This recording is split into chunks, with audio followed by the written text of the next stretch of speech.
sunset and the people at home want it. Who is your new #1 contender?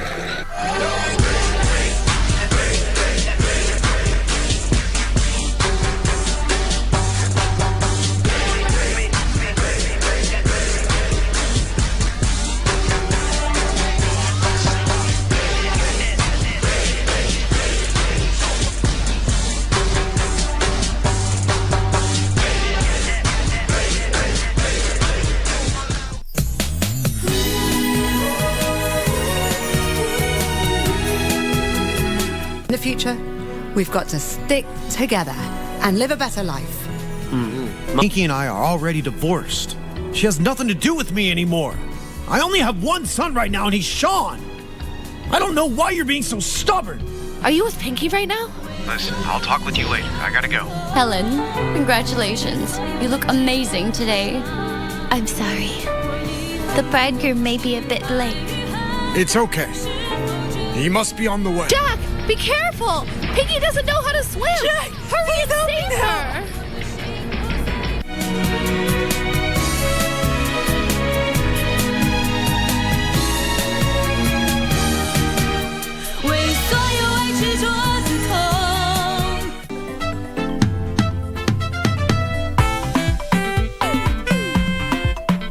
What about you? Me, what? What do you think of me? Nothing. Nothing is good. At least you're thinking of me. The only person who speaks proper pure English in this entire institution is me, Theophilus Atito. And where is your proper English gotten you? By the way, Atito, today you look very fresh and refurbished. Rejuvenate. Then if the new teacher is beautiful and eloquent as you say, then she must be giving Lady Antibella sleepless nights. Wait, Kinyajui. Yes. You mean you can... are you serious, Kinyajui? Yes. So you mean he can... Kinyajui, so I can give you a... No.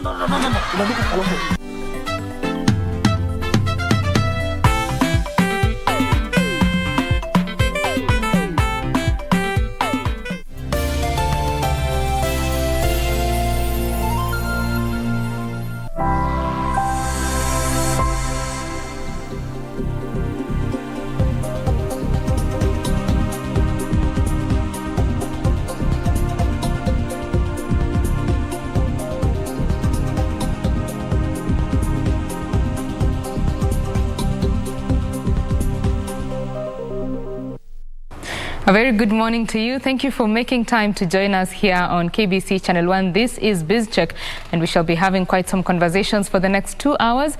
My name is Betty Kiptum. Now, we want to start our program with a conversation on matters infrastructure in Africa, and we'll be touching a bit on Kenya as well. And to have this conversation is Sylvester Kasuku. He is the Chief Executive Officer of the Africa Center for Transport and Infrastructure. Welcome on set. Thank you very much, Betty. Right. Let's just start with an overview of how infrastructure development is doing in Africa, kindly. Thank you very much. First and foremost, you can remember that over the last week we completed what is called the Pita week.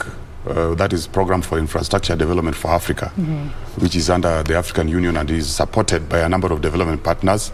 Among them is the African Development Bank. It's also supported by the United Nations Economic Commission for Africa, among a host of other institutions.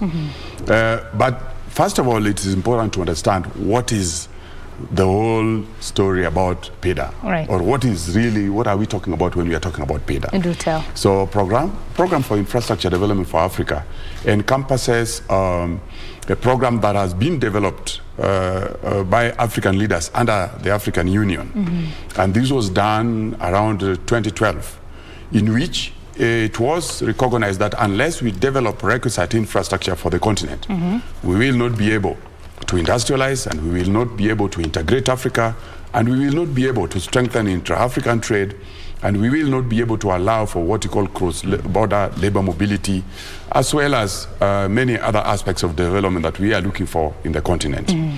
And this came, at the backdrop of what was seen over the last 3 industrial revolutions, in which the African continent was registered as having not industrialized for a number of reasons. Key among them is the infrastructure deficit. And going forward, it has been noted that the African continent is actually having a backlog of infrastructure development.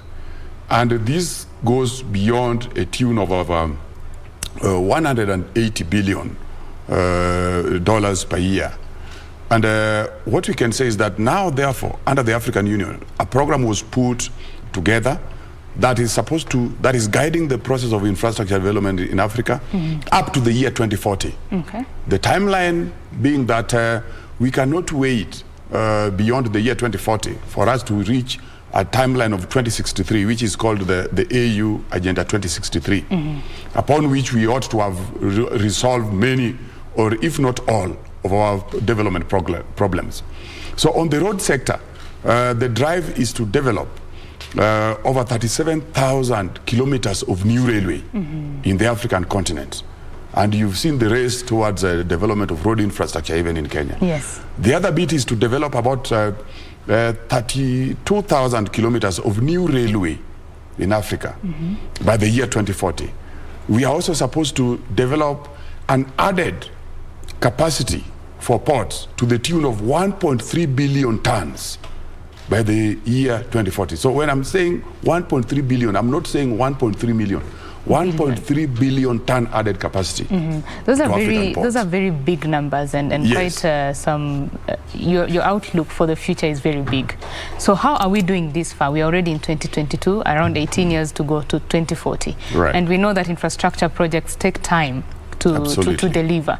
So how are we doing so far? Yes, encompassing all this is equally a budget of about $360 billion that the continent has budgeted under Pita for the development of these projects. It first began with the prioritization of key infrastructure networks, as well as infrastructure platforms, ranging from roads, railways, ports, airports, electricity. And that's why you see, even within the Eastern Africa region, we are talking about, cross-border connections. You find Kenya getting power from Ethiopia, Kenya getting power from Uganda, Rwanda getting power from the rest of the other countries, South Sudan looking towards getting power from other countries. So this particular framework is enabling us to pool resources, to share resources, therefore, with the need or with the goal of actually achieving the results. So number one is that the prioritization was done. And under what is called Pita project preparatory process 1 was completed, and a number of countries did get support in terms of preparing their projects. And during the meeting that we had over the last week was that found out that unless we prepare projects, we cannot be able to implement them. You have to prepare projects to get them ready for implementation, and at the same time considering that among the goals to be achieved in this particular Pita process is also to bring private sector on board. Yes. In terms of infrastructure investments, at the same time in terms of financing. Sometimes the government might not be having all the money, but might be looking forward to other financing instruments. And this is already happening. A number of projects are already being implemented in the continent. And as such, we believe that we are well on track. And the review that was now done under Pita PAP 2, project appraisal process 2, for financing preparatory processes for projects, as well as getting financing for the implementation processes, has shown that there is good progress. African countries have taken to implementing some very huge projects, Kenya included, and you've mentioned the issue of financing. Many African governments have had issues with budgetary constraints, as you've mentioned. So far, where are we accessing the extra funding that we need for these infrastructure projects? And a very important question, are we borrowing safely, so to say? What I would like to say is that number one, financing is not, confined to borrowing alone. There is financing that can be done in-house, in that you collect your revenue and you pay your bills. Yes. That is under budgeted frameworks. There is also the part that you also budget, but with borrowing. And you can borrow from local banks or local financial institutions. You can borrow from development partners, you can borrow from other international lenders in the market. You can do bonds. you can do all manner of arrangements. There are quite an array of them. You can equally invite private sector to come and invest in a project that you have prepared as a government, provided that it has what you can call a rate of return that is attractive to an investor. Because investors don't invest as social, social ventures, but they invest for returns. And I would like to say that so far, we are not, I wouldn't want to go into the debate of borrowing, whether we are borrowing safely or not. But any lender around the globe always give the conditions that are you going to be able to pay? And there is always a way in which that is measured. They look at, in terms of your revenues that are associated with the investment that you are undertaking, or other support mechanisms to enable you to pay. And these have always been evaluated and have always been found to be meeting the market demands. And as such, under those conditions, is therefore do provide for a mechanism for the country to borrow. But going forward, I would like to say that financing is not just being based on borrowing alone. We've seen a lot of countries now across Africa actually going for private sector investments. The countries prepare projects, then they undertake transaction advisory processes that enable private sector to compete favorably. So that, again, you do not have a private sector that is coming on board without competition or without appropriate understanding of the value for money. Then you end up losing as a country. So the processes that are understood and that are operational in the market are allowing us, therefore, to be able to evaluate the appropriate value for money from all types of investors. And this is taking place across the continent. It is not just an issue on the Eastern Africa side, but even if you go to the west coast of Africa, all the way to the north, many countries are undertaking projects together with private sector arrangements. Africa is one of the, if it's not the most, the fastest growing region in the world globally. Yeah? So, attracting global investors, to invest in our infrastructure, what does it take, and are we packaging ourselves right? I would like to say that we are packaging ourselves right. Number one, as a country. Number two, you do realize that countries have the regional economic blocks, and we are equally undertaking packaging and preparatory processes that give confidence to investors around our region. We are equally undertaking processes supported by continental institutions like the African Union, supported by the NEPAD, and the AU Commission, to be able to prepare a number of these projects. And we are also supported by the African Development Bank, which is the continental financier, also to buttress a number of preparatory processes. So I would like to say that, in a nutshell, we are well prepared as an investment platform. And the ongoing processes, I would like to say that right from the year 2012, 2013, the number of projects that have been financed by private sector are quite enormous. And we even still have other ventures currently ongoing in the continent, transactions taking place. Others have taken place and they are operational. Like if you look at even in the 6 ports of Nigeria, whether you are talking about the ports that have been leading, all of them, in fact, all the 6 ports have a Papa port, name it. They all have private sector investors. You go to Alexandria port in Egypt, there are current investors, and not just from one country, including China, Europe, name it, America. You can talk about the Middle East investors, the Japanese investors. You go to the port of Maputo, you find a mix of a number of investors from the Chinese to Europe. You go to you go to the port of Walvis Bay, you find an array of investors. You go to Tema Port in Ghana, you find an array of investors. You go to the port, Tangier Port in Morocco, it's one of the new ports in the continent, and you find an array of investors, including other added investment opportunities like industrial parks, special economic zones, among many others. Yes. So when we talk about now, the private investors are doing their bit, as you said. There's the role of the governments now, you know, the governments in place, and the political environment in African countries has to play a role in the implementation of these projects. So what is the role of the governments, and how are we doing on that bit? I would like to say that no private sector can be willing to invest in a country if the government is not providing the right environment. And in every infrastructure project that is being prepared for private sector, there is always a risk analysis that is undertaken. Among them, or key among them, is the issue of analyzing the political risk event. That is the country ready politically, through its structures of governance, through its leadership, through its policies, through its regulations and laws, is it able to sustain and to support a private sector investor from inception to recovery of resources that have been invested and to continue the business? By the National Assembly. In the continent, we recommend the Honorable Wandai and his team.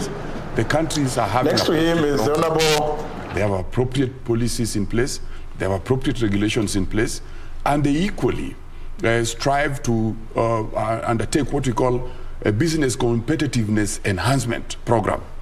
You've been hearing about what was called ease of doing business. Now, we've moved from ease of doing business to what we call now competitiveness.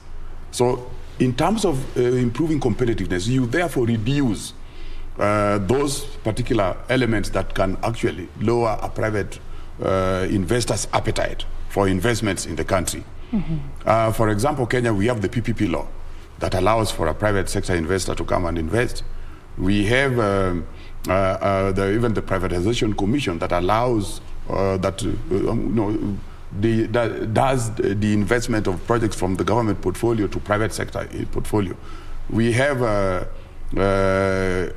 number of regulations that also support private sector investments, including incentives that have been put to attract private sector investors. Right.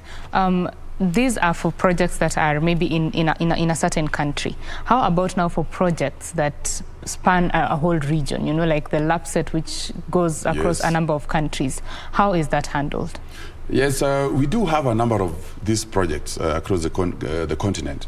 And you've heard about the Trans-African highways, that have already been, you hear about the north-south, the east to west, like the LAPSET connects the east coast with the west coast. You have the West African corridor that also comes all the way from the Abidjan, all the way from Lagos, Abidjan, connecting all the way to the port of Dakar and also to the port of Tangier and going all the way to Alexandria. All these corridors traverse a number of countries. First of all, we are facilitated under the African Union. You will recall that in the year 2015, the LAPSET Corridor Program was admitted as a Presidential Infrastructure Championship Initiative project under the African Union. So far, there are about 10 of those kind of projects in the whole continent. They are just 10. And they are key to the integration of the continent. And as such, they are facilitated from that particular platform. And what I mentioned at the project appraisal process under Pita does allow countries to come together and get support to prepare the projects as well as to finance the projects. So you find that a project that is coming from Kenya on the Kenyan side going into the Ethiopian side, and I want to give you a very good example. The Isiolo, Moyale, Hawassa, Addis Ababa Road was financed through a syndication framework by the African Development Bank. It was straddling across the corridors, across the two countries. And it's more or less now completed. The Kenya already completed their 500 kilometers, and Ethiopia is at the final stages of completing their 500 kilometers. It allowed the two countries, therefore, to have a bilateral arrangement. So what usually brings the countries together to engage is that bilateral instruments are therefore signed between the countries, agreeing to cooperate in the process of planning, development and operations of the particular infrastructure project.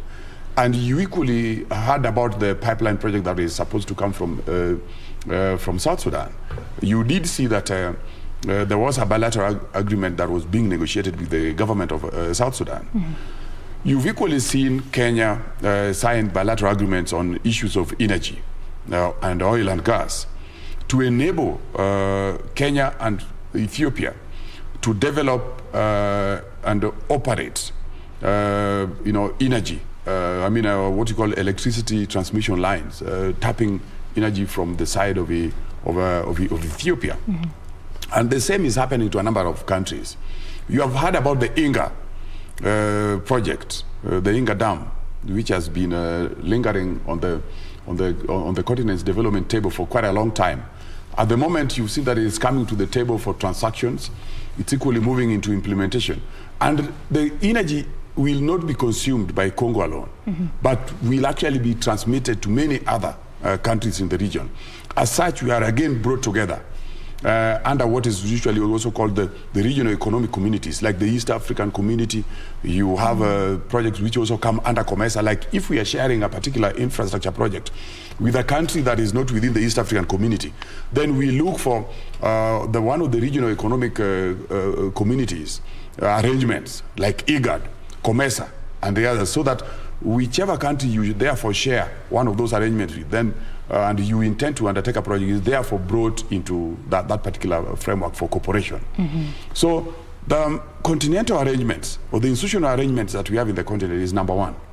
Number two is the country's ability to be able to commit themselves at bilateral levels, even trilateral levels, to cooperate in the development, in the planning and the development of the infrastructure projects is equally another thing. And then we have the development partner frameworks, such that when they are financing a particular project that is cross-border, they therefore have instruments that support that, like under the African Development Bank or even under the World Bank. They have what we call, cross-border project, frameworks, such that if you are looking for financing for a project that straddles one or two countries or more, two or more countries, you therefore have access to a particular and a specialized financing instrument that therefore allows you to seek for that particular support. Yeah. I think those are some of the projects that you've mentioned that are doing really well, in terms of implementation. According to the NEPAD website, infrastructure development in Africa, the implementation is about 19%, while for health projects, it's about 74%. That means infrastructure has a long way to go. Correct. So what are some of these challenges that that sector is facing, and how can we surmount them? Yes, during the last meeting that we had a few days ago here, and this was the first time when the Pita week was brought to East Africa, specifically to Kenya, we did see that, number one, preparatory processes for projects are actually a challenge to a number of countries. We are equally aware that a number of countries in the continent might also not be very stable politically, and so that has also been affecting some of the key infrastructure projects. The other bit is that whereas a project might be prepared for a government financing arrangement, but now when you want to move it to private sector financing or implementation arrangements, you therefore need to satisfy a number of private sector appetite elements for investment. And it was equally found that many countries do not have that capacity or the readiness to have the projects that they've already listed as priority projects to be ready for private sector uptake. And again, you did talk about issues of financing, particularly from borrowing. Countries are also limited with regard to how they can borrow. So again, if your borrowing is not allowing you to go a step further, to get more resources to be able to implement your project, then you also find that you still get stuck. But I would like to say that most of the large-scale projects that are cross-border actually have longer gestation period due to processes that are required for their preparatory, preparatory processes, as well as financing readiness. Yeah. And for the financing bit that you've mentioned, project delays, at least as far as Kenya goes, are very rampant, you know. And how exactly can the African continent deal with this issue of project delays? Of course, project delays are caused by a number of factors. Okay. Number one, if it is fully government funded, maybe it might be that the government is not raising enough resources. Number two, if it is for private sector, it might be that the private sector are not comfortable with the instruments that are supposed to be providing for comfort. I want to give you examples. When the government wanted to implement the expressway by around 2010, 2009, 2010, 2011, it was actually ready for signing of the contract. But the development partners involved said, let's take a step back because of a few issues which they thought they were not comfortable with, particularly with the people who are supposed to be implementing it, because it was supposed to be implemented by private sector. And at the same, actually, it's now even being implemented by private sector. So it's not a government borrowing. So you see, like that's a practical example that actually delayed the project from all the way from 2010 up to 2020, 21, 22. The other bit you've seen, we actually also having private sector implementing the highway from Nairobi, Nakuru to Mau Summit, and preparing a project for it to reach that level of implementation requires a lot of issues, particularly when private sector is involved. So every step has to be approved by the financiers. Every step has to receive the necessary instruments of support from government. So putting all this together is usually not very easy. Okay. Yeah, particularly for large-scale projects. So it is an issue of processes. And I think as we continue to go forward, the countries are getting more efficient. There is greater confidence that is now growing within the continent. Previously, there wasn't enough confidence, but now that there are projects that have been undertaken by private sector around the continent, and they seem to be gaining traction with regard to creating an environment for business, then private sector is starting to get that confidence. All right. Yeah. We are having this conversation about infrastructure development in Africa and just what is ailing infrastructure development and also what is happening and what is good about it currently. We're having this conversation with Sylvester Kasuku, the CEO of Africa Center for Transport and Infrastructure. We want to take a quick break. When we come back, this conversation continues. Stay with us.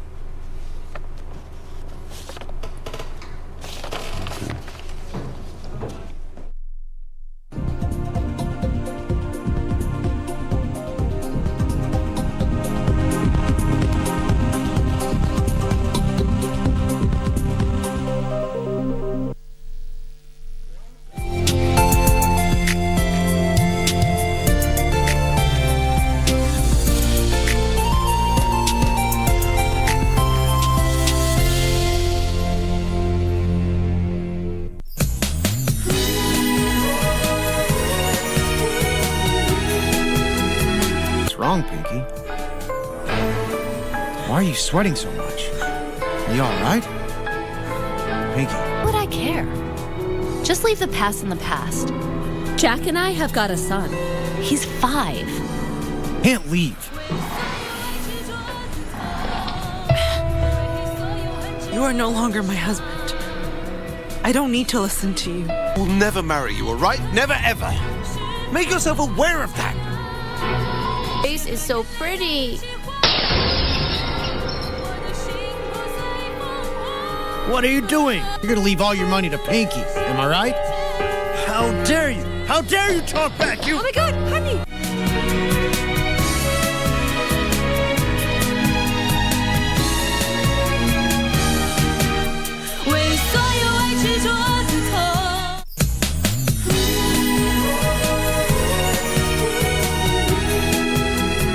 In the future, we've got to stick together and live a better life. Pinky and I are already divorced. She has nothing to do with me anymore. I only have one son right now, and he's Sean. I don't know why you're being so stubborn. Are you with Pinky right now? Listen, I'll talk with you later. I gotta go. Helen, congratulations. You look amazing today. I'm sorry. The bridegroom may be a bit late. It's okay. He must be on the way. Jack, be careful! Pinky doesn't know how to swim! Jack, hurry and save her!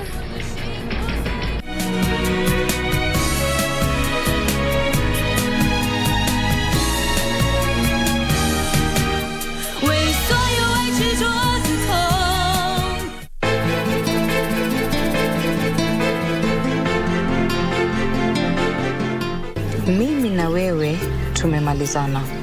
We are even now, right? Nataka nipeleke kwa mamako. Kama yeye hataki kuniona basi mimi nataka kumuona. Mimi nataka maisha mazuri. Teach me how to use it. Uliniambia kwa kuna jambo napaswa kulijua. I'm listening. No, Father, please. No. Nachotaka ni babako Father aje hapa kwa magoti.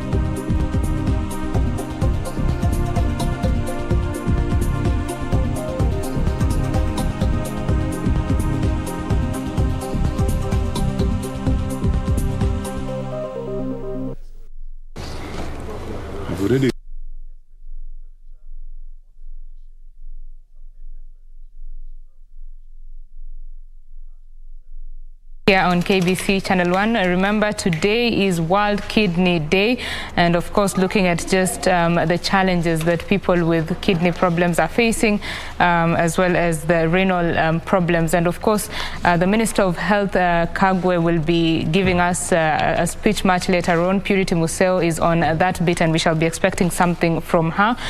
We also have the Law Society of Kenya having its elections at the Supreme Court grounds. Ben Troy Njue will be updating us on what is going on there. We shall be giving you that report in a little bit, but here in studio we are having a conversation about infrastructure development in Africa, and now we want to shift gears a bit to the Kenyan bit of the infrastructure. Sylvester Kasuku is my guest, and he's the Chief Executive Officer of Africa Center for Transport and Infrastructure. Thank you for staying with us. Thank you. Let us talk about how Kenya is benefiting from the Pita initiatives, please. Yes, I would like to say that Kenya is benefiting from these initiatives in many ways. Number one, owing to the nature or the number of projects that are found within the Kenyan space, or projects that are emanating from the Kenyan space, connecting to other jurisdictions, as well as the role of Kenya within the AU framework with regards to championing leadership of project implementation. Number one, as I did say, that the Lupus Corridor Program is one of the 10 what you call the PICI, that is the Presidential Infrastructure Championship Initiative under AU, and the chairman of that particular committee, or the champion for that particular committee, is none other than our President Uhuru Kenyatta, who is actually the champion of the Lupus Corridor Program under AU. And because it straddles many other countries, he therefore takes leadership in terms of seeing how best this project is implemented across the continent. Okay, allow me to cut you short there a little bit. You shall continue with your point in just a bit. We want to take you to the Milimani Law Courts, where the Lsk Elections press briefing is going on. Danstan Omari is currently speaking. Let's just listen into that. Yes. You are doing a commentary about today's elections? Yes.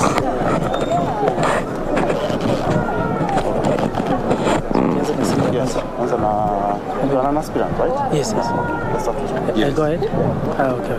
Just in the Yes. Dunstan Omari there, just standing by. I think he'll be speaking in a little bit about the Law Society of Kenya elections. Ben Troy is keeping an eye on that and will be updating us as we go on. We are here in studio talking about infrastructure development, and Sylvester Kasuku, the CEO of the Africa Center for Transport and Infrastructure, was telling us about how Kenya is benefiting from the Pita initiatives. Please go on. Thank you very much. And so Kenya, being at the helm of the leadership of preparing and implementing these key projects in the continent, does give Kenya that particular, position of advantage with regard to receiving attention for the projects that it has, and also directing on how other countries that are connected to these projects can also come in and to support the development of of the projects through their territories. I want to say that we know that the African continent is quite disadvantaged in terms of infrastructure. And the infrastructure deficit is actually costing the continent about 2% of its GDP. That's a loss per year. And it equally makes Africa not trade with itself. So the more we are implementing these projects, the more we are allowing Africa to trade. And as such, Kenya therefore becomes a prime location for promoting business within the continent. You know that a number of multinationals are also headquartered in Kenya. And as they expand their businesses, and as Kenyans continue to look for more businesses, then the expansion of these projects lead to the creation of more markets, or a bigger market for businesses in Kenya. So that's number one.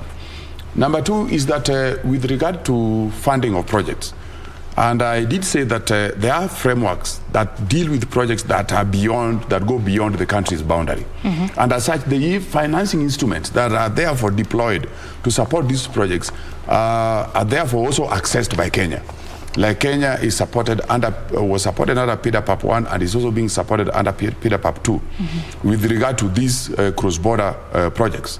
Like you'll find the railway that is under LAPSET, the highways, the pipelines, among other projects, are actually being prepared under Pita PAP 2 in terms of design as well as in terms of financing for implementation.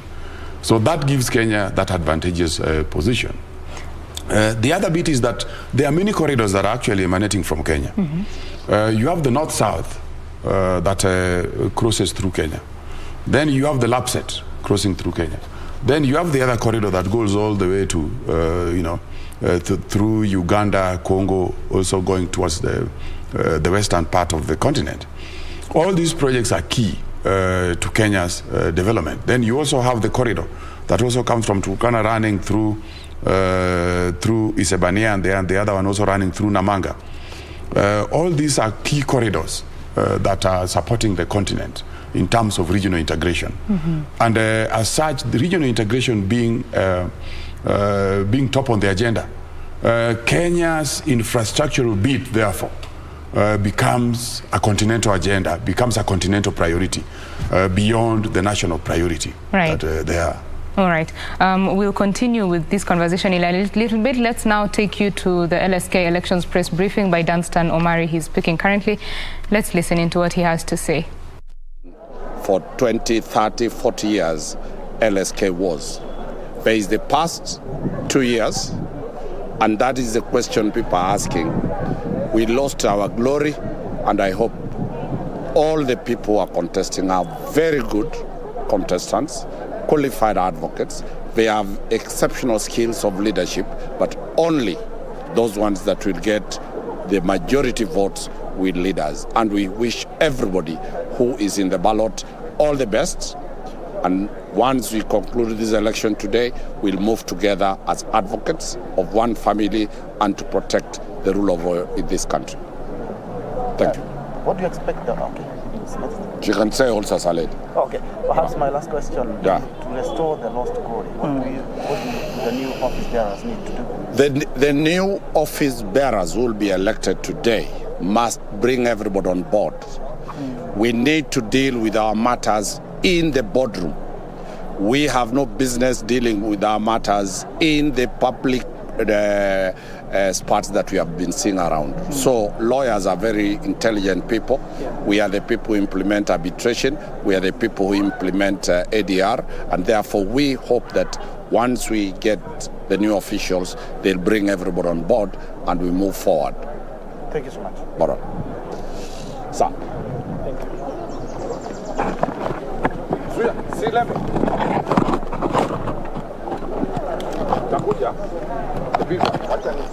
Is lawyer Dunstan Omari there speaking about the Lsk Elections, the Law Society of Kenya elections that are happening. He says that they will be getting a new leadership today, and once they do that, they expect that the new leadership will unite the lawyers and to ensure that the issues they have will be dealt with in the boardroom and not in the public space as well.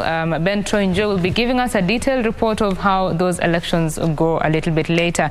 Now we come back to our conversation with Sylvester Kasuku, the CEO of Africa Center for Transport and Infrastructure Development. We are talking about Kenya benefiting from infrastructure development projects in the continent. And Kenya being the strongest economy in the Eastern Africa region, how does that position us to take advantage of these projects? Number one, it is that our position in the region is that we are a hub. And to continue to be the hub, we must also strengthen our position with regard to attracting investors to come into the country and also being able to fast track the implementation of these key projects. Then how, therefore, does this go? We know that we've put in place a number of laws, and one of the most progressive constitutions around the continent is the Kenyan Constitution that actually supports private sector investment. We also have policies that are very progressive, investment policies that also protect private investment interests in the country. We have our institutions of government, like the judiciary, that also is very strong with regard to protecting the private sector investors' interest. And what I mean by private sector interests in areas where government has a greater influence is that is not just private sector from outside the country, but even private sector within the country. Because should you need to have your investment safe, then you therefore need to look at institutions that will support your position, that will protect you. And this really is well enshrined within our policies, regulations, and laws. The other bit is that we are, therefore, as we continue to implement the projects, the benefit therefore come with a multiplier effect. For example, the Lamu port that is being constructed, although it is more or less through now with the first 3 berths, and the road infrastructure that is being constructed to connect it to the already existing network to Ethiopia and South Sudan, does provide a platform for private sector and private investors in Kenya and private Kenyan businesses to take advantage of the new investment platform that has been created, and therefore also to partner with other investors from other parts of the globe. Yes, rather than being importers of goods, we can now also move to the next stage of being producers of goods locally, and then to look for the market for the same goods that are produced here outside, from outside the country. So what I would like to say is that there's a great deal of benefit that this brings to the country. Jobs creation is good for the youth in this country, and in terms of reducing the level of unemployment in the country. And you know that about over 70% of all unemployed in the country are actually the youth. So the more jobs we create, the more we create more opportunities for the youth in Kenya. We also are driving towards a position of, let's say, goods that are made in Kenya. For a long time, we have been importing even things we can make in Kenya. But now, using the infrastructures that are now connecting us to new markets, moving into production of these goods that are consumed within the country and within the region, therefore also gives us the opportunity to be able to move into industrialization faster and to be able to grow the market, the market quantities in terms of where we need to take the goods that we produce in the country. And our target should not just be the local market.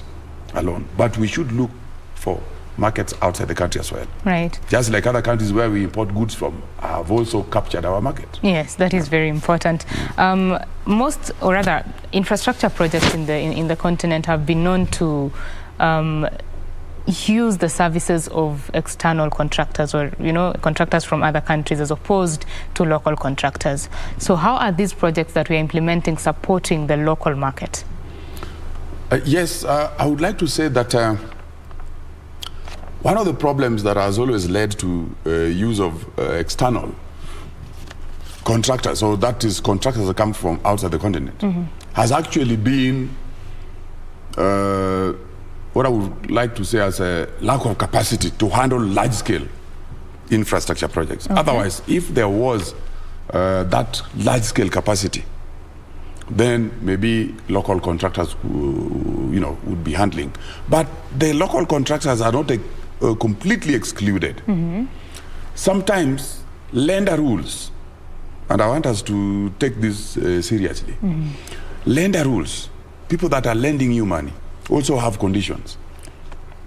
That we give you money, we also need to see contractors from our country or from our region also benefiting. Like if you get money from Europe, from a European, lenders, they'll most likely tell you to get, at least some of their contractors also to participate. But that doesn't preclude Kenyans from participating. And that's why you always see that local content being counted as part of the contract. The big guy gets the contract for purposes of large-scale mobilization and delivery and quality assurance, but our local contractors are also therefore subcontracted to deliver the same job.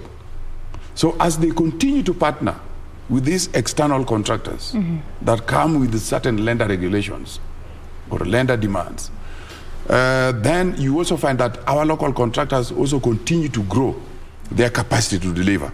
And I think you can nowadays see many contractors, which are Kenyan contractors, participating in a number of infrastructure projects. So it's not just the guys or the big companies from outside the country that you see listed there at the top, but go below it and look at the array of contractors. Whether you're talking about civil works, whether you're talking about people doing electricals, whether you're talking about people doing mechanical, whether you name it, suppliers of materials. Materials are sourced from the local environment. Save for a situation whereby you might not find that material locally. So you're saying the local people are not excluded? The local people are not excluded. All the way from the supply of materials or inputs into the contracts, to jobs that are created, to contracts that are subcontracted, and also to skills that continue to be upgraded. Yes. So at what point will we see the big guy being a local contractor? We might not put a specific time scale on when the Kenyans can be seen to be the big contractors, but it's already happening. Yes, it's already happening. All right. A number of, like if you look at construction of buildings in town, you will find that a number of contractors are actually local, undertaking those construction works. All right. Yeah. Look at a number of roads that are being constructed in the rural areas now, or even some of the roads that are connecting major areas of the country. You find that local contractors are now undertaking those construction works. Yes. Right. Let's talk about the digitization and maybe leveraging on the digitization that is very well developed in Africa, especially Kenya, in helping the infrastructure development grow. How are we leveraging on that?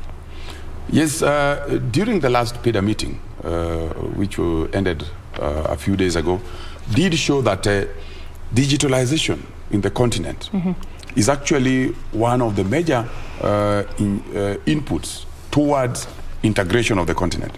Whereas physical infrastructure might not allow us to be moving across borders. Like today, if somebody told you to drive to Ghana, you'd wonder where to pass, or that you drive to Namibia. You would start wondering how to go there. So what I would like to say is that where physical infrastructure is posing a constraint, the digital infrastructure is actually becoming an enabler for regional integration. We can be able to transact across borders. I've seen banks like Equity Bank now having digital transactions across the continent. Like you can transact with people in Congo, you can transact with people in West Africa while you are here in Nairobi, using the bank that you look at as a local bank. But again, what we are saying is that digitalization is actually also the digital economy is actually a new sector of the economy.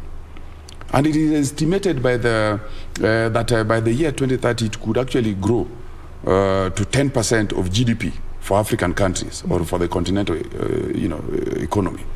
So that has also come in as a new input, as some sort of a shot in the arm for the African continent that has been lagging behind with regard to growth of physical infrastructure. Again, digitalization is enabling us to actually do more business within the continent with regard to enabling e-commerce. When we are able to actually, search for goods, undertake negotiations, and also procure goods and pay for the goods using digital platforms. This is actually going to enable us to do more trade within the continent. All right. And at the same time, the digital economy or digitalization is actually enabling our youth, the African youth, to be able to access opportunities beyond their own boundaries, beyond their own physical boundaries. Right. Yes. Which of course has come into play, especially during the COVID-19 period when movement was hindered, Yes. So as we come to a close of this conversation, what is your outlook for African infrastructure and in Kenya, to be specific, maybe for the next 5-10 years or so? Yes, what I would like to say is that going forward, we have done impressive work so far with the big push infrastructure, and that doesn't mean that now we stop. We'll still continue. However, we now need to move into the level of what we are calling deepening accessibility within the country. There are several parts of the country which are still finding it difficult to access markets, or you might find it difficult that even if there are goods or certain agricultural products being produced elsewhere, you might find it difficult to access them during certain seasons of the year. So what we need to do, therefore, is that within the country we should deepen accessibility to enable various regions to be able to produce whatever they are producing, to be able to reach markets, to be able to access inputs, to be able also to create more jobs, and to be able to attract better technologies of production, and also to spread industrial development beyond the cities. Very important. Yeah. Thank you very much for speaking with us. Asante sana. I have been speaking with Sylvester Kasuku, the CEO of Africa Center for Transport and Infrastructure, and we have been talking about infrastructure development in Africa as well as in Kenya, and just what that looks for the country and the continent in the near future. And of course, it's important to ensure accessibility to even the most remote areas, to ensure growth of the economy and eventually the improvement of living standards of African people. Now, I want to leave you with the World Kidney Day celebrations that are going on at the Kenyatta National Hospital. Let us listen into what is happening there. When we come back, another conversation about oil and gas. Why is the cost of oil going up? Stay with us. My name is Jean Banda.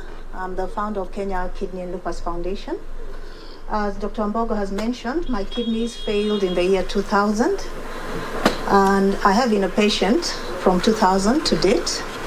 I did my transplant in 2006, and although I have lupus, and I know many lupus patients are hesitant in going for a transplant because they say, if lupus attacked the kidney, then surely if you transplant it will attack that kidney. I would like to encourage all of you to think of getting a transplant, be it that you have lupus, was the cause high blood pressure or whatever. I think a transplant gives one a fairly normal life. And as Gekonyo has said, transplant medication is very expensive, and that is what I would appeal for. Transplant patients really need help when it comes to taking the medication. Today, being a day after the International Women's Day, I would also like to donate some books. These are health related. They touch on the different aspects of living with end-stage kidney failure. However, the book is not just for patients. If you get an opportunity to read it, it'll benefit, I guess, everybody across the board. It gives us a chance to see this condition from a new lens, a new perspective. What do I mean new? Imagine, God forbid, if today, because they're testing us here, every single person here is told that they have kidney failure. All of you, even the doctors, life will definitely change.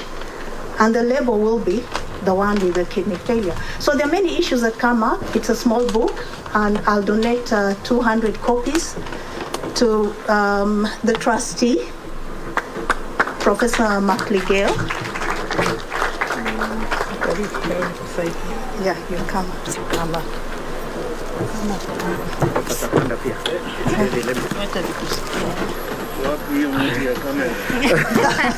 You want to drop here?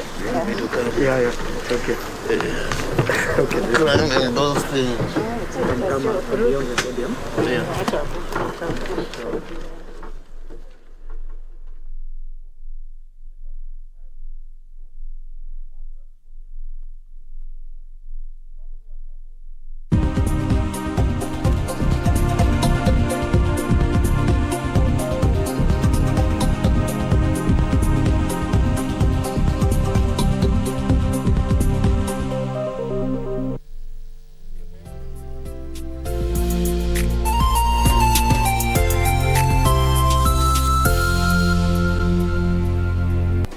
Do you have a news story to share with KBC?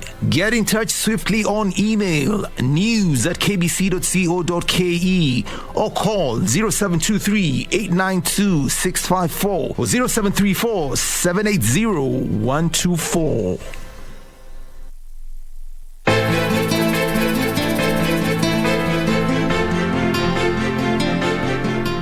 Mimi na wewe tumemalizana.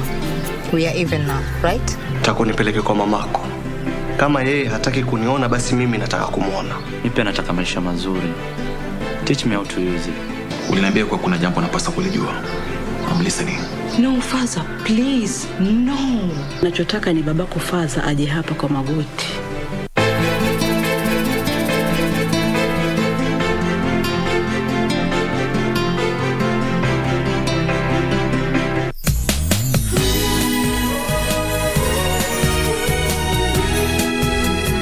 In the future, we've got to stick together and live a better life. Minky and I are already divorced. She has nothing to do with me anymore. I only have one son right now, and he's Sean. I don't know why you're being so stubborn. Are you with Pinky right now? Listen, I'll talk with you later. I gotta go. Helen, congratulations. You look amazing today. I'm sorry. The bridegroom may be a bit late. It's okay. He must be on the way. Jack, be careful! Pinky doesn't know how to swim! Jack, hurry and save her!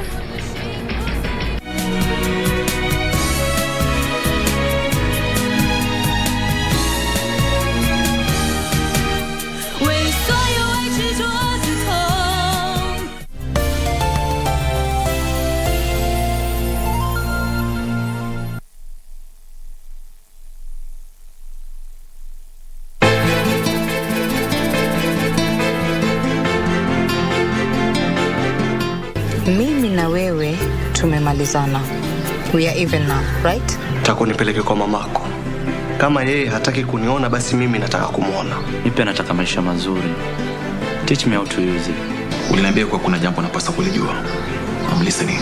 No, Father, please, no. Nachotaka ni babako Father aje hapa kwa magoti.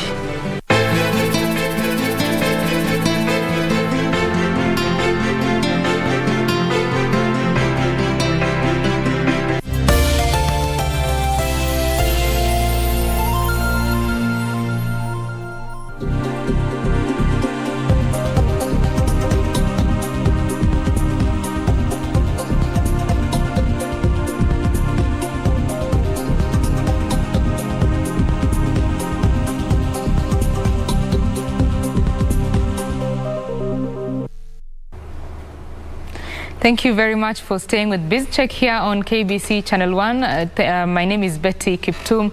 Now we want to proceed to our conversation of the second hour. It's matters oil and gas, and we just want to know what are your views on the increasing cost of oil in the country. But first, we want to take you to the Milimani Law Courts, where our reporters Sarafina Robi and Ben Troinjo are standing by to give us the latest on the Law Society of Kenya elections. Sarafina and Troy.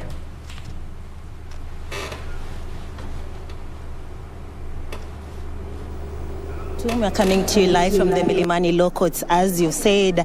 And here are the Milimani Law Courts. The Lsk Elections have kicked off as we have been doing interviews with some of the candidates who are vying for different positions. The elections are being conducted by the IEBC and managed by a 7-board member of the Lsk that is being led by Senior Counsel John Mohamed Zehrabu. And also there are so many candidates vying for different positions, including the position of the president, the vice president, and different representatives, as well as a female representative to the Judicial Service Commission. Well, my colleague Ben Troy has been speaking to some of the candidates here at the Milimani Law Courts, and they have been sharing their views, different views of how they intend to manage the Lsk should they win these positions, given that there have been wrangles at the previous Lsk, and given that the president through the court was removed, and we have been having a caretaker president who is Linda Kiome, and we have been able to see that she's also vying for a position of a representative in the current elections that are going on here at the Milimani Law Courts. We've spoken to some of the candidates, including one of the candidates who is vying for the president position. Remember, we have 5 candidates vying for that position, and that was Eric Theory. Now we're going to speak to my colleague Ben Troy to just tell us more of what Theory said, or what he seeks to bring to the Law Society of Kenya. Indeed, it's a big day for the lawyers, indeed, for over 18,000 lawyers in the country. And this exercise, remember, this exercise is being conducted in various high courts in Kenya. And as you can see behind us, there are the polls themselves, the polling stations are behind me, and the boxes, the 9 boxes themselves. And perhaps to touch on some of the aspirants or some of those vying for these positions, they include Nairobi branch Chairman Eric Theory, former Vice President Caroline Kamende, former Treasurer Bernard Kipngetich. We have Matthew Nyabena and Omwanza Ombati. Those are going for the top seat. Of course, there are various positions up for grabs, including that of the women representative at the JSC, the male representative at the JSC. And we expecting, as we had alluded to earlier, is that the exercise will continue as smoothly as it is. And now I'm joined by Eric Theory live, who is gunning for the top seat, who wants the president seat, and perhaps he can touch on some of the agendas and how to bring back the fire that was LSK. Eric Theory, karibu sana. Asante sana. Indeed, we had a conversation earlier, but for our live audience, kindly tell us some of the how the exercise, begin with how the exercise has been so far, and what we expect from the new office bearers, reminding us that we need to get the fire back at LSK. Thank you. We started off very well. Voting has opened across the entire country. All the stations are open, and advocates are streaming in to vote. So we are hoping that the process is going to be completed smoothly. So far, no hitches, and so we are glad about that. We also have noted a slightly lower turnout than in previous cases, but we are hoping it's because advocates are still in court, and we expect that beginning around noon, the turnout will increase. So we just want to urge those that have not voted to come out and exercise their civic duty, because we need to vote for purposes of getting in a new leadership. We have a task.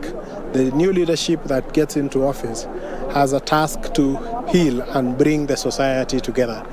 We have had a bit of acrimony within the council, which has even led to a very acrimonious exit of the former council. As you are aware, the powers of the president of the Law Society and its council are now being exercised by the branch chair's caucus and the chair of the caucus. But that is now in the past. The most that we can do is to learn the lessons which we got from that administration, and hopefully the new leadership that will come into place would then move to heal the divisions and also ensure that we reclaim, so to speak, our position as leaders in shaping opinion, especially on matters relating to rule of law and the administration of justice. Indeed. And earlier you have talked about rebuilding the trust that was there and making it a little bit easier for young advocates who are entering into the job market or into the law, into law practice. Can you touch on that? Yeah. What we've noticed over the last few years is that there is an increasing gap, rather a divide between the younger members of the society and the older members of the society. And that restlessness can be attributed to the difficult period we've gone through. The COVID period was caused us quite a bit of concerns in terms of business, and there was loss of employment opportunities. But also the increase in the number has meant that the opportunities to mentor, which has always been a tradition of the Law Society, to mentor the younger members so that then they are able to be well trained on the craft of the legal profession, because there is the practice of law, but there is also the business of law. So what we've noticed is that there's been a gap in terms of the business of law, which is something that is obtained through experience, and ideally for the younger members then is passed on from the older members through mentorship. So those are some of the initiatives that we hope that we can be able to implement so that we can begin to lower that gap. And also, the acrimony that has existed in the council has created a level of distrust between the membership and its leadership, and we are hoping that we can then be able to have this opportunity to bring the country, to bring the membership together. And that is a task that is on whoever will win the leadership of the Law Society. Indeed, and there are proposals that LSK as a society should be involved more when the government is signing any contract or any agreement with partners or other countries, so that there's more transparency and accountability when it comes to public funds, and also accountability when it comes to government. Yeah, indeed, it's true. And you see, we are blessed as a society because we have a lot of experts in international financial flows. We have a lot of experts on international trade. And that is expertise that can be made available to the government, so that as we are negotiating trade agreements, as we are negotiating bilateral lending agreements, we are able to bring in a level of transparency into the same, and be able to boost the capacity of the government to also negotiate deals that are favorable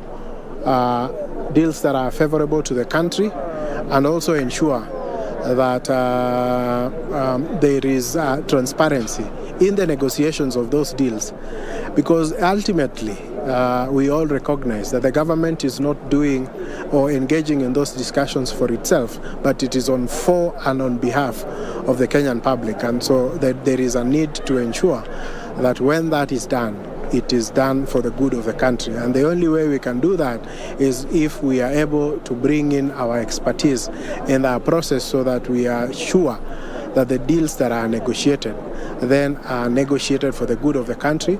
We also need to work with Parliament to ensure that the reporting mechanisms to Parliament and the oversight function of Parliament with regards to those multilateral deals is also enhanced, so that there is that aspect of proper checks and balances within the government. Yeah. Indeed. Thank you so much. But just in less than 5 seconds, big task, without campaigning, big task for the new office bearers. What are some of the 3 main issues?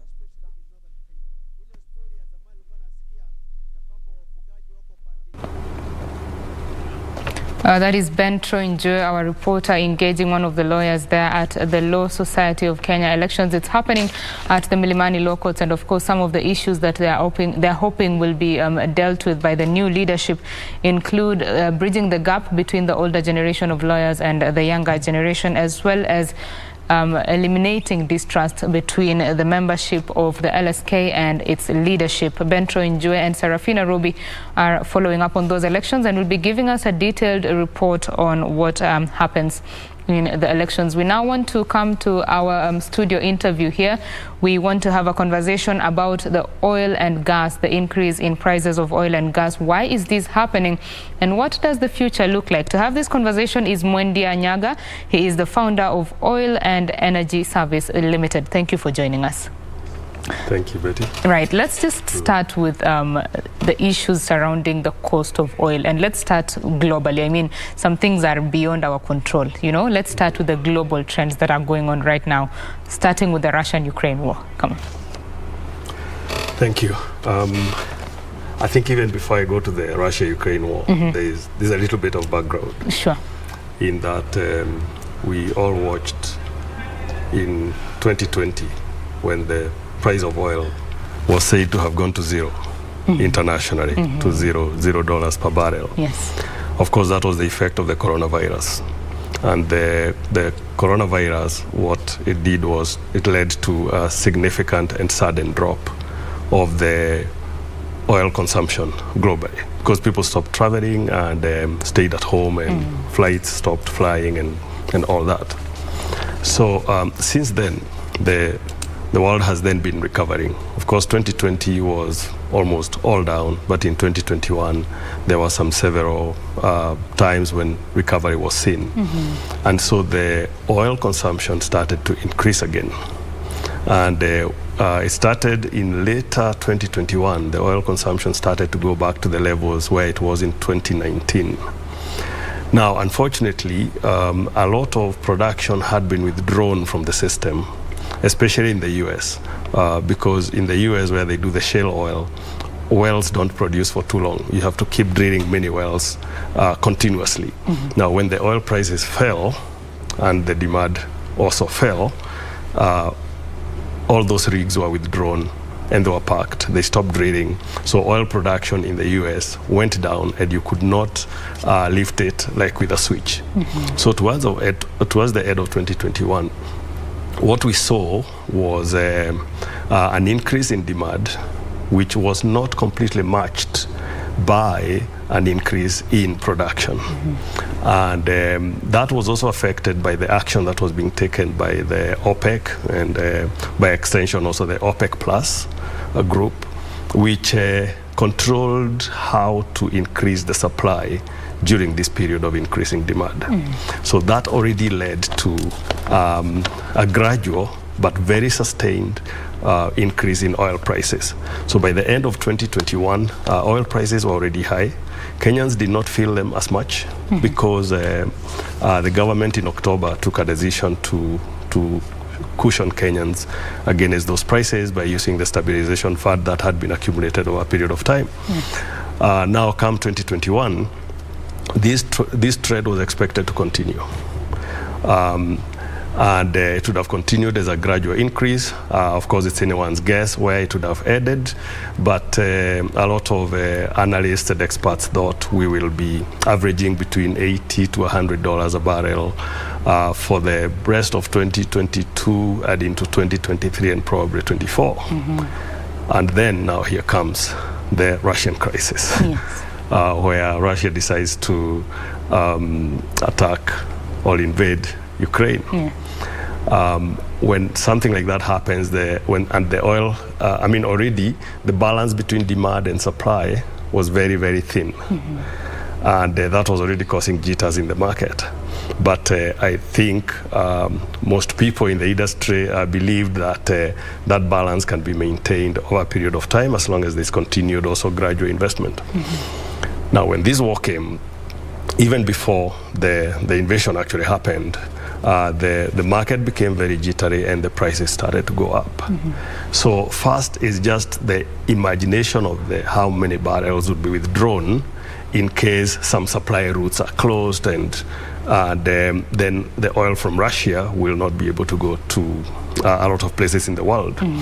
Russia currently, or let me say before the war, Russia was supplying 10% of the world's total oil consumption.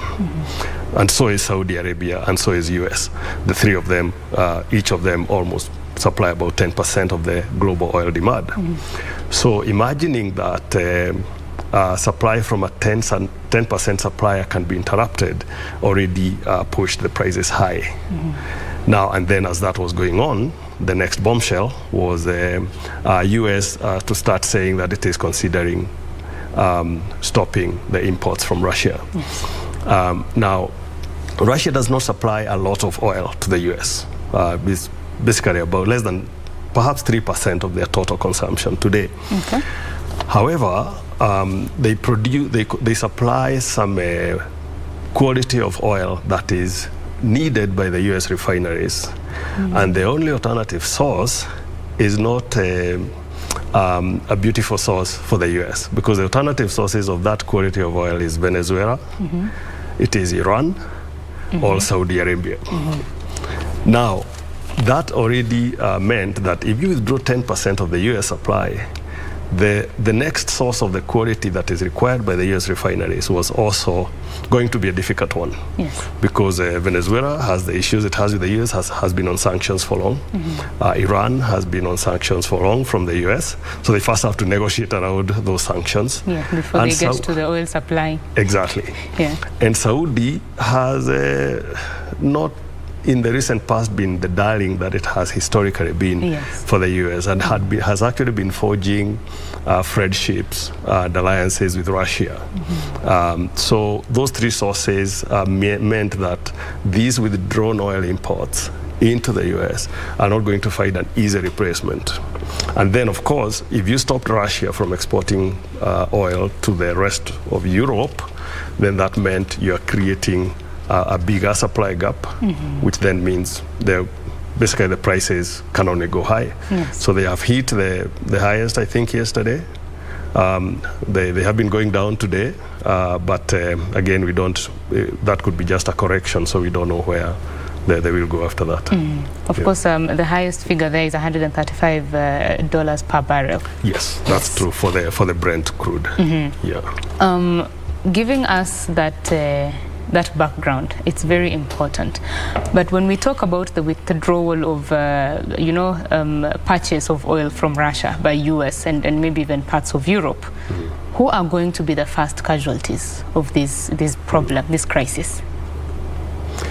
Well, I was thinking about that and wondering if US and Europe stop buying oil from Russia, because US already made an announcement now. UK has also made an announcement. The European Union has said they are considering, and in fact they have also announced that whatever action they take today, they are working towards weaning themselves out of dependence from the Russian oil and gas supplies by the end of 2022. Now, these economies are quite heavily dependent on oil. I know there's the whole energy transition going on, but today they are still very heavily dependent on oil. I would expect that US and Europe are consuming perhaps upwards of 40% of the total oil consumption in the world. Now, if you withdraw a major supply like they get from Russia, they have to get this supply from somewhere else. And for your information, Russia today exports only is covering about 7% of the total oil exports. Of course, quite a bit of that is going to the east, to China and the rest. But my expectation would be that they will find an alternative source. That is why President Biden is said to be making calls to Venezuela. Venezuela is supplying China with a lot of oil right now. He's making calls to Saudi, and he's making calls to the United Arab Emirates, and he's also sent an emissary to contact Iran. So if they get oil from these alternative sources, the whole world supply chain of oil will have to rebalance. So the big question is, who is at the bottom of the pyramid as far as the negotiation power is concerned? Yes. I don't want to say it's Eastern Africa, but Eastern Africa also has no oil production at all. There's a little bit in South Sudan, but where is it exported through? It goes to the Red Sea, so it's already in the Middle East by the time it gets into the international supply routes. It's not in East Africa anymore. So there is actually a possibility that for no fault of our own, Eastern Africa could be one of the people who might have to go out begging for supply and taking the breadcrumbs, taking what remains, and perhaps a little bit more of the developing world. I say this because of also the knowledge that the international trading for oil, gas, metals, grains is also quite strongly controlled by Western companies. So it may also be okay to expect that they will ensure that our home is supplied first before we then send the barrels to anywhere else. So the possibility of us struggling not only with high oil prices, but also with limited supplies is actually there. And how that can be handled, I really don't know, but that's really need to be seen as a possible outcome. Even before the Russia-Ukraine crisis came in, Kenyans were already complaining of high cost of energy. Those are the factors that are beyond our control, but there are some that increase the prices of this oil and gas within our borders, like the taxes and levies, and a lot of conversation has been had about this almost doubling the cost, from the landing cost to what the retail price is. It's almost double. So how is Kenya handling it currently, and what is in the near future? I mean, 14th is not far away. They're going to announce new prices on 14th night. I mean, on 14th, so what is in the offing for Kenya?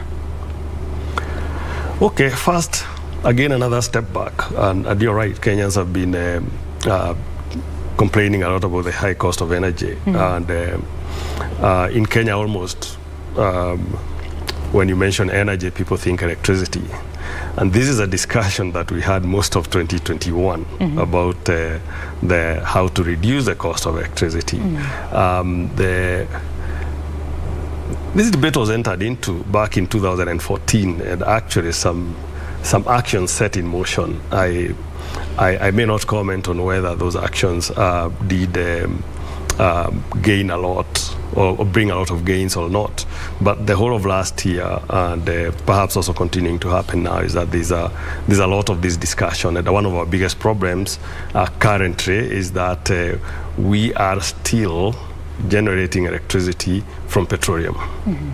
And I brought that up because the same discussion we're having about petroleum is going to come back to bite on the electricity side. Yes. Because so far we've not managed to bring our country to a level where, despite having very significant geothermal resources and also the hydropower that has been available for some time, and of course the solar and wind power that has been getting installed quite consistently, I must say.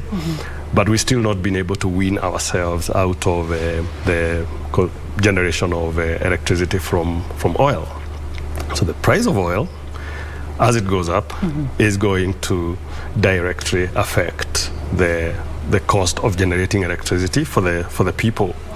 Now, how the government will handle that, I don't know, but I just know that somebody has to pay the bill for that. And most probably it will be the consumer. Most probably it will be the consumer because usually when you consume, you pay. And subsidies are not necessarily usually very popular, especially when they appear to be a consistent subsidy. Now, coming back to the price of oil, when from around 2015, the price of oil started to come down globally. And again, it came down to a level where I think the price at the pump was so good. I could see people on social media saying, I've just filled my car with half the money that I used to spend like back in 2008. 2008 was probably the highest that we had seen before today. I think the government also found an opportunity to do a couple of things. And the two most significant ones that I do know is that there was some doubling of what you call the road maintenance levy. A very important levy because it keeps our roads fixed. And perhaps most Kenyans can say we have less potholes today than we used to have some years ago. But the road maintenance levy was doubled during that time. And then later, the VAT was introduced. And I know there was quite a bit of pushback from consumers on the VAT. And so instead of 16%, we ended up with 8%, but it was still put there anyway. Now, these led to quite a significant increase in how much the taxes and levies amounted to as a contributor to the total price. Now, those taxes and levies are still there. Of course, you do know that once you put the taxes and levies, then the person carrying out the budgeting exercise will budget for them, and it's easier said than done that they can be removed tomorrow. The contribution of the oil taxes and levies to the revenues at Treasury must be something significant. So that continues even when the international oil price increases. And so what Kenyans are likely to see, I can't predict what will happen next week because I also do know that there's a historical update to how these prices are calculated. It's not the prices of today that affect what is announced as a price change tomorrow. It's somewhat historical. But the government would probably have to dig deeper, much deeper, if it will be able to maintain prices at the level that it has kept them since October last year. This conversation, very important conversation about the cost of oil and gas continues in just a little bit. We want to take you to Bomas of Kenya, where the United Democratic Movement is having its national delegates conference, and the former Premier Raila Odinga is speaking currently. Let's listen into he has arrived and he will be speaking during that particular conference. Let's just listen into what is going on at the UDM NDC. UDM chama namba moja, UDM chama chetu Kenya halisi saidio, wilaya zote, kaunti zote, UDM chama namba moja. Asanteni. Kina mama, UDM chama chetu Kenya. I invite only these four. Sawa, tukae.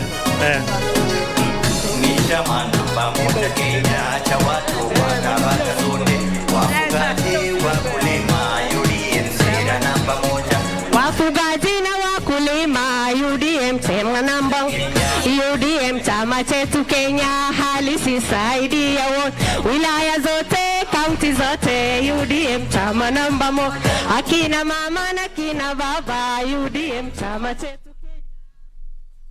The United Democratic Movement National Delegates Conference there at the Bomas of Kenya happening, and the former Premier Raila Odinga is already present there, and we shall be patching our signal to that particular conference when he starts to speak. But here in studio, we're having a conversation about the cost of oil and gas in the country, and we're having this conversation with Mwendi Anyaga. He's the founder of Oil and Energy Services. Thank you very much for staying with us. We were talking about the taxes and levies in the country and just how they impact that particular cost of oil.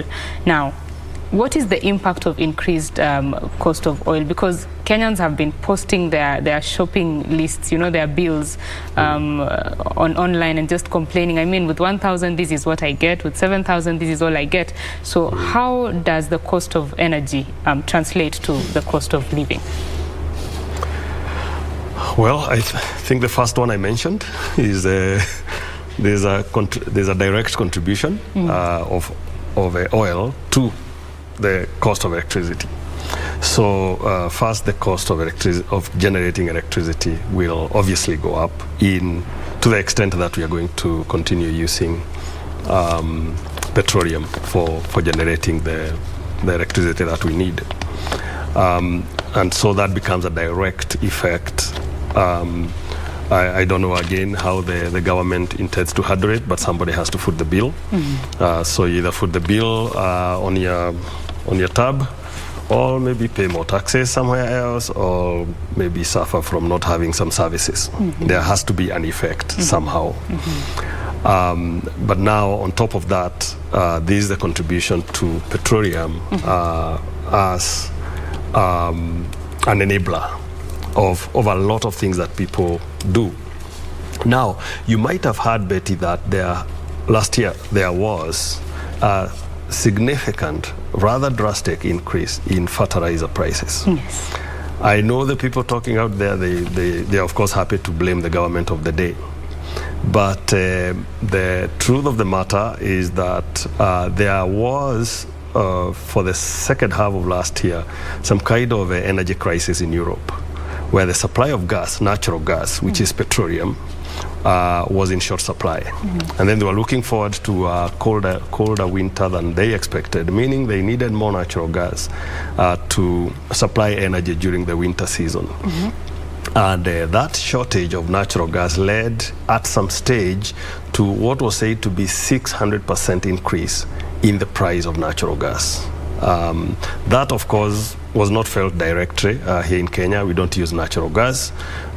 It's mainly used in other places, but very significant to power generation.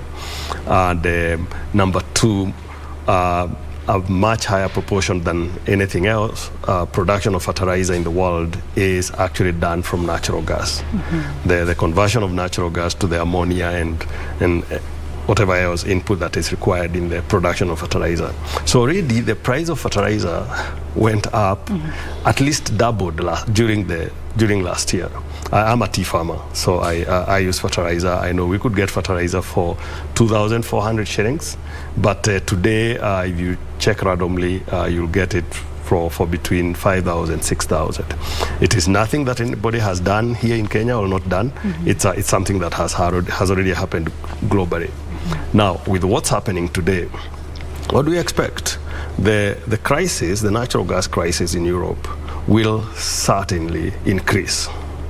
That means Europe is going to continue to need natural gas supply from many other sources other than Russia. In fact, Germany has been complaining that the pipe is pumping backwards. That the pipe from Russia, instead of pumping gas to the west, it is now pumping to the east. And whereas there is not a significant connection of a piped natural gas supply between Russia and China, it is also known that quite a bit of the gas is now starting to go to the Southeast Asia. Now that will lead to continued increase in prices of natural gas, and that contributes to many things, mainly fertilizer and many other things that are produced in petrochemical plants. I'm sure what you're wearing there today, what I'm wearing here today, has some contribution from petroleum. So there. But now coming back here, of course, we are using vehicles for transport. Borders for transport. Industries are needing energy. They will either use electricity or they are using petroleum directly. So this is a significant input to the cost of production. It is then generally acceptable to expect that prices of everything will go up. Now, this will include food. And thinking about food specifically is that first, the price of fertilizer has not just gone up, it has been high, and it will continue to go up. What happens to the farmer? The CS of Agriculture said that if subsidies are not provided by Treasury, it will hit around 7,000 shillings. You see? You see? And even 7,000 could be another statement, depending on how this crisis in Eastern Europe evolves. Now, farmers will first practically be unable to buy the fertilizer. Those who buy will put it in their costing. But perhaps we better worry about those who don't buy first. Because what's going to happen? Their production will reduce. Will go down, When their production reduces, then there'll be generally reduced supply of food. I don't want to say there'll be shortage, but simple laws of demand and supply, they dictate that when demand remains high and supply goes down, the prices are going to go up. So I think Kenyans also need to brace for increasing prices of food. I know we like to blame a lot of people when these kind of things happen, but whatever is happening globally today will almost certainly lead to an increase in the prices of food locally. Right, which is quite unfortunate, really. I mean, Kenyans were just coming out of the impact of the pandemic and trying to regain their footing, and then this happens. I know, it's... well, sometimes people say that's how life is. You know, you almost move from one crisis to another, but the pandemic was a major crisis, has affected people very negatively, and their businesses.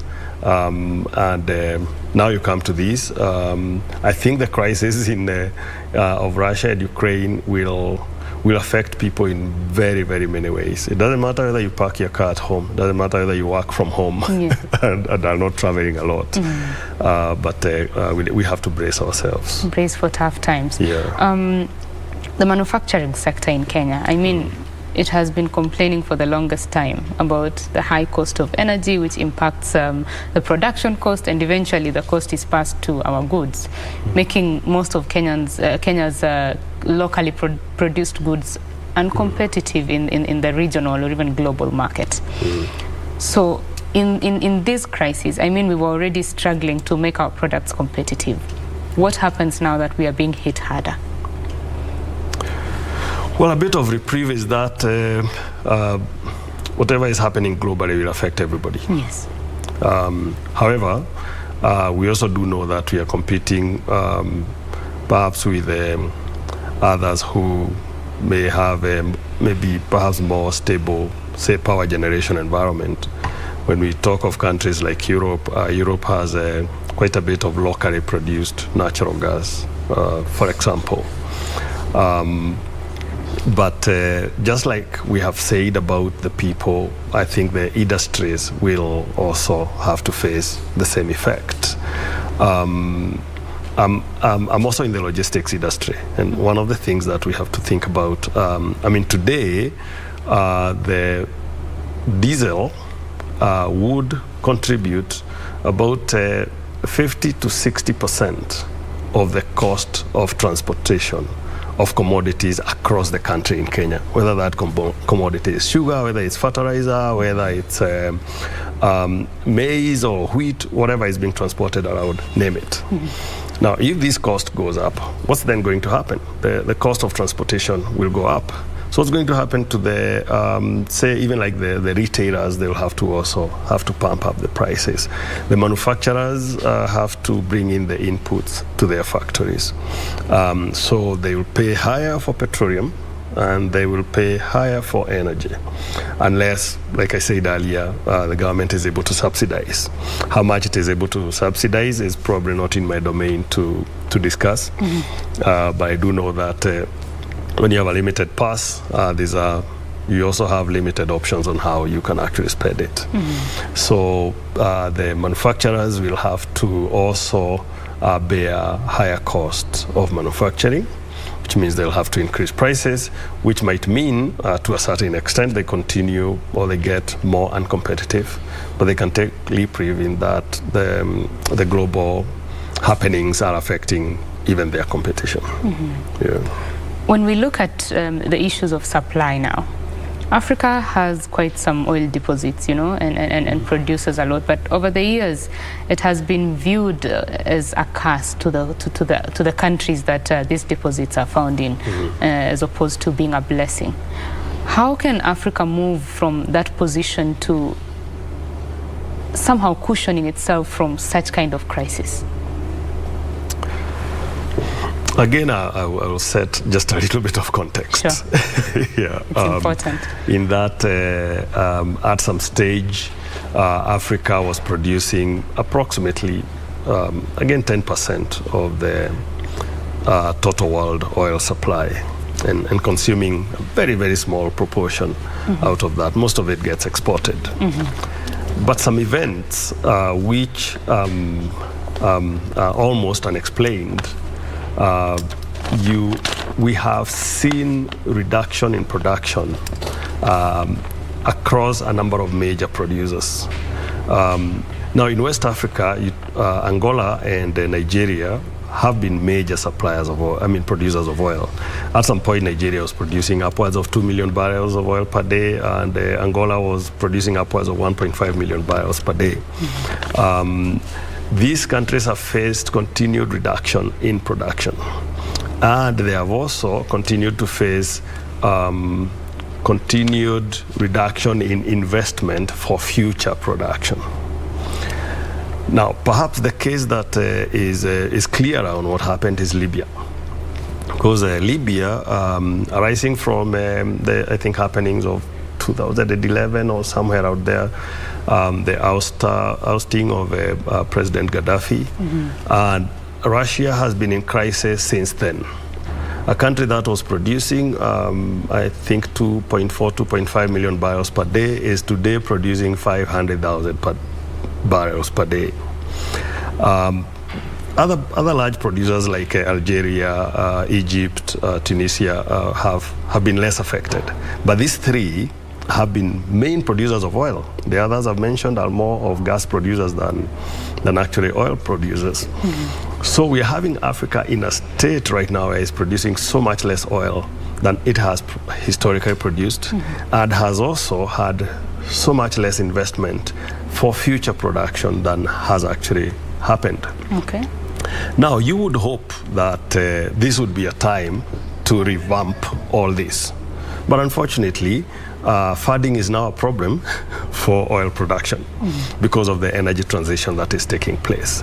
So I've even seen it being argued somewhere else, and thanks to Africa Energy Chamber, which has been advocating for Africa to consider setting up financing facilities for oil producing facilities, because financing from a lot of bilateral funders outside Africa is now becoming very, very limited. But Africa has perhaps the largest stock of unproduced and sometimes also undiscovered resources. Like Eastern Africa probably has quite a significant stock of undiscovered resources, and those which have been discovered have not been produced.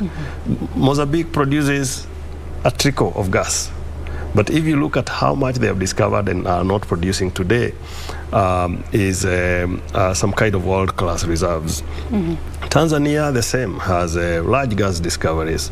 It's not producing most of it. It's producing just a small volume for local use in power generation and some other industrial activities. The story about Kenya, I'm sure you know, we were about to start producing, but we still are not there. Uganda, same case. Uganda discovered oil a long time ago, but it's not producing.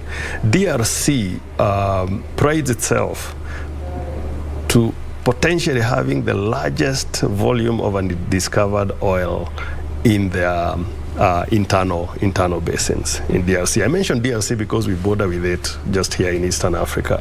They're about to join the EAC. Yeah, exactly. That's a good thing. It's a big country with a big population. So I think again it will be a wake-up call for Africa on for how long will our continent be an owner and producer of raw materials and so many other natural resources, but yet continue to suffer in times of global crisis like this. We can't really make use of the resources that we have. So it's kind of a wake-up call, and everyone has to think that if I'm not going to get support globally to increase production for those who already have production, or to develop production for those who would like to develop, then what else should we do? Perhaps Africa again needs to think as a group. I mean, there have been quite some eye-opening moments for Africa in the recent past. COVID did the same thing with the manufacturing sector, you know, the overdependence on imports. Just looking internally and seeing what the local manufacturing sector can do. Maybe that is something that the oil production sector can also do. What will it take? It takes policy, it takes skills and money. Why do I say policy? It's because sometimes when you have policy support for some certain projects, for example, you've seen President Museveni in Uganda almost bend over backwards to get the oil project going. And at some point, he had to convince the leadership in the country to forego very significant amounts of taxes that they were demanding from the oil companies, so that the oil companies can be left free to go to the next stage of development. It is almost clear that that is going on now and working. Of course, Uganda has been working with Tanzania a lot, and the president in Uganda also taking the lead to negotiate with Tanzania about the pipeline. I think in all countries, the policy direction and the governments deciding to take some level of charge to get this going is important. Again, we've seen it in Tanzania when President Suluhu Hassan took over. The gas project was considered dead. In fact, Norway, a company in Norway, wrote off $900 million from their balance sheet. And that was money invested in Tanzania. And they said, we can't see this project going on. We are going to write these off. We'll wait and see what happens in future. Now, the current president in Tanzania led the government team and perhaps instructed them to reach out to those companies and say the Tanzania government wants to talk to them again. Now it's looking like it's coming back on course. It's looking like it's coming back on course. Now, what has stopped the gas development in Mozambique is, I can't even call it civil war, because it's something much smaller than that. But there's some insurgents somewhere towards the neighbor of Tanzania who have made it very difficult for the oil companies to operate, to build a project that would, as at last year, have been the largest foreign direct investment in a single project in the whole of sub-Saharan Africa. Right. Allow me to cut you short there. We want to proceed to the UDM NDC that is happening at Bomas of Kenya. The Premier Raila Odinga is speaking currently. Let's just listen into what is happening there. Asante sana. Wana UDM, salamu alaikum rahmatullahi ta'ala wa barakatuh.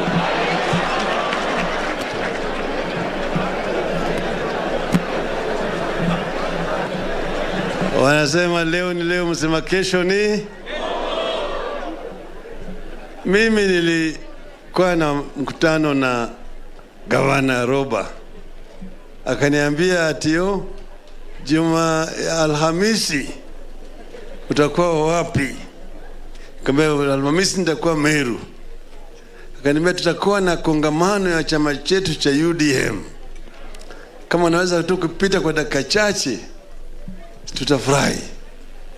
Nikamwambia nitajaribu. Na sasa nimekuja. Na sikujua yale ambayo yatafanyika hapa.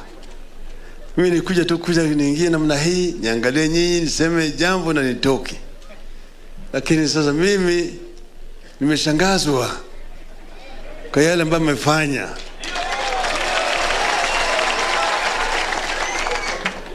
Kwa kupitisha kwa kauli moja, atamuniunga mimi mkono kwa kinyang'anyiro cha ambayo inakuja tarehe 9 mwezi wa 8 mwaka huu kama candidate wenu. Sawa?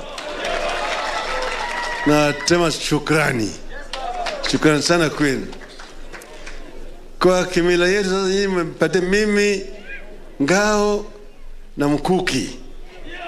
Ni bebe. Nataka kwa kichania kwamba hii ngao haitakuja kuguza mguu yangu. Unajua wanasema Wajaluo nasema saa nyingine unapatia mtu ngao lakini ni mzito sana kwake. Hana nguvu, akibeba namna hii napiga mguu yake. Hiyo ni mtu hafai. Nasema huyu generali mpatie ngao atabeba kikamilifu. Sasa hao wote ni watu tumekuwa nao, watu yangu, vijana yangu hapa. Umeona huyu gavana Mahmud, huyu alikuwa kijana yangu. aliwaria huyo pako nyuma hapo, huyo mwanafunzi yangu ya kisiasa kabisa. Siasa yuko na hii namna hii, sangine mnatembea namna hii, njia sangine napanda, mwingine ameenda kushoto, mwingine kulia, kule mbele mnakuja kukutana tena. Tumekutana tena sasa. Mimi nasema ati wanasema the best time is God's time. This is the God's time. Imefika wakati huu. Sasa mimi najua sana shida ambayo iko eneo ambao mnatoka huko. Wafugaji ni watu muhimu zaidi. Ufugaji kitu muhimu sana, pastoralism. Na naweza kupatia mfano ya kwamba nchi moja kule Afrika Kusini inaitwa Botswana. Kwa muda mrefu sana, kama walikuwa hawajapata ile almasi, walikuwa wanategemea mfugo peke yake, na uchumi yao ilikuwa inang'ara. Inawili ilikuwa one of the most successful economies on the African continent, na ufugaji tu. Kwa wakati walikuwa wanaanza, walikuja hapa Kenya kwa mafunzo. Walikuja hapa wakapeleta kule KMC Athi River, waone vile KMC inafanya. Walipotoka hapa wakarudi kwao kule Botswana, wakaenda wakaunda BMC, Botswana Meat Corporation. Wakati mimi nilienda huko, mahali inaitwa Lobatse, nikaingia huko, nilikuwa nimeshaingia hapa ya Athi River. Nikakuta ile kiwanda walikuwa nayo kule ilikuwa ni mara 3 kushinda hii yetu ya Athi River hapa. Na walikuwa wanachinja mifugo, nyama wanauza hapa Afrika Kusini, ngine wanapeleka Ulaya na walipeleka kule Marekani. Na uchumi yao ilikuwa inanawiri Botswana. Na Botswana ni jangwa. Pale kwa yake iko ile Kalahari desert. Sio hata kama hapa kwetu. Hapa jangwa yetu ni kidogo na yetu Chalbi kule Mozambique peke yake. Yale ambayo wamefanya ni wamevuna maji, wamejenga mabwawa pale ambayo mvua ikinyesha wanavuna maji. Wakati wa kiangazi iko na maji ya kutosha kwa mifugo, na chakula vile vile wanaweka ya ng'ombe, ili kama sasa nyasi imenyauka, iko chakula ya ng'ombe, mifugo haikufi huko. Nikaangalia nikasema sisi tunaweza kutumia mbinu kama haya ya Botswana hapa kwetu, na hii ndiyo itakuwa suluhu ya kudumu hapa kwa shida ya hapa wafugaji wetu. Watu ambao wako na mifugo ng'ombe kama 1,000 mtu mmoja, hata ikana hawa ni wafukara, wako na mali, na hiyo mali inaweza kuwatajirisha wao. Kwa hivyo sisi tunaweza, kama kuna nia kuna njia, panaponia. Na hii mfugo yetu tunaweza kuwa nazo. Tunajenga viwanda vya kuchinja na vile vile mpango ya kusafirisha iende katika soko zingine. Jana tulikuwa kule Wajia iko na kiwanda kubwa ya ndege. Ile ndege kubwa ya kubeba bidhaa zinaweza kuwa pale, zinachukua nyama kutoka hapo inapeleka katika soko kule Emirates, ngine kule Saudia, ngine kule Ulaya kila siku. Na hiyo itapeleta pesa mingi zaidi kwetu. Italeta pesa mingi zaidi, tunaweza kufanya haya yote. Mambo ya maji ni muhimu sana. Kule Wajia ni maji, shida ya maji. Na tunaweza kule Garissa iko maji, maana mto Tana iko kule. Tunaweka bomba ya maji kutoka mto Tana tunapeleka mpaka kule Wajia. wanakuwa na maji ya kutosha. Tunajua shida eneo ya kama Marsabit, tunajua mingi sana ambayo wako nayo. Tumeongea na gavana, najua shida ya Mandera, tunajua. Lakini nasema sisi wa Kenya tunajua tumetoka wapi, tuko wapi, tunataka kuelekea wapi. Kwa muda mrefu eneo hii juu yote ilikuwa imewekwa special operation zone. Tulipoenda Mandera 1992 ulikuwa kama umeenda nchi ya kigeni. Askari wako pale na jungle fatigue. Unaenda kwa hoteli, unaambia DC amekataa utoke kwa hiyo hoteli. At this is a special operation zone. Nenda kufanya ile seminar.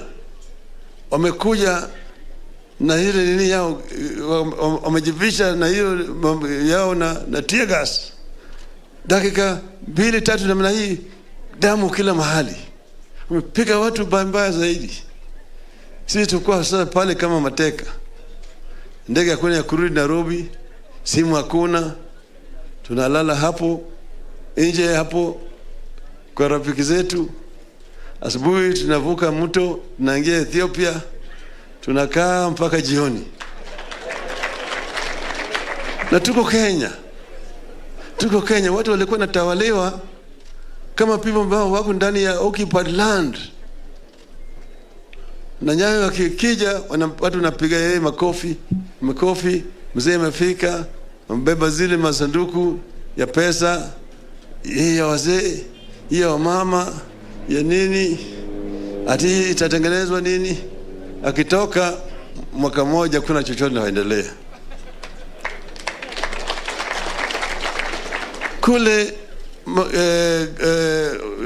nini huko nini Mandera, hata huko nini Wajia, watu wameona lami juzi tu baada ya devolution kukuja. Tulipokuwa napigania mambo ya devolution, watu walikuwa